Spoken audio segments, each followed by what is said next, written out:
வணக்கம். மீன ராசியில் சஞ்சரிக்கும் ராகுவுடன் புதன் சேர உள்ளார்.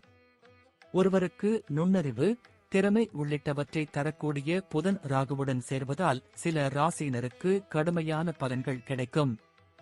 நுண்ணறிவு, வேலைக்கான திட்டமிடல், திறமை உள்ளிட்டவற்றை தரக்கூடியவர் புதன் பகவான். இவர் மீன ராசியில் ராகுவுடன் மார்ச் 7 சேர உள்ளார். இதனால் சில ராசியினர் மோசமான பலனை சந்திக்க வேண்டியது இருக்கும். எப்போதும் சூரியனுடன் அல்லது அதை ஒட்டியுள்ள ராசியிலேயே பயணிக்கக்கூடியவர் புதன் பகவான். இந்நிலையில் கும்பத்தில் சஞ்சரித்து வரும் சூரியன் மார்ச் 15 மீனத்திற்கு பெயர்ச்சி ஆவார்.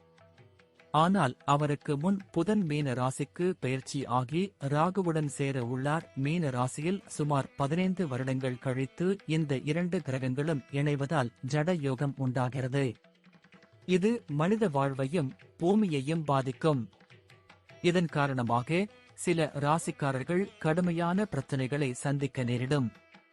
புதனின் தாக்கத்தால் தொழில், வியாபாரத்தில் பாதிப்பு ஏற்படும். ராகுவின் தாக்கத்தால் மனக்கவலை, அழுத்தங்களை சந்திக்க வேண்டியிருக்கும். எந்த ராசியினர் எல்லாம் கவனமாக இருக்க வேண்டும் என தெரிந்து கொள்வோம். மேஷம். மேஷ ராசிக்கு 12ஆம் இடமான விரயஸ்தானத்தில் ராகு மற்றும் புதனின் சேர்க்கை நடைபெறுகிறது. இவ்விரு கிரகங்களின் சேர்க்கையால் உருவாகும் ஜட யோகத்தால் மேஷ ராசிக்காரர்களுக்கு அசுப பலன்கள் கிடைக்க உள்ளது. பல பிரச்சனைகளை சந்திக்க வேண்டி வரும். அடுத்தடுத்து இக்கட்டான சூழலை சமாளிக்க வேண்டியது இருக்கும்.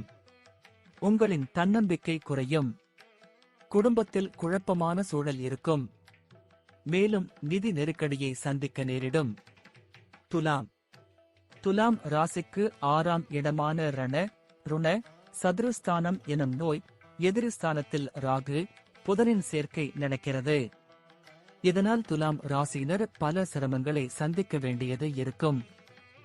எவ்வளவு கடினமாக உழைத்தாலும் நீங்கள் எதிர்பார்த்த பலன் கிடைப்பது தாமதமாகும். உங்கள் தொழில், வியாபார வாழ்க்கையில் சவால்களை சந்திக்க நேரிடும்.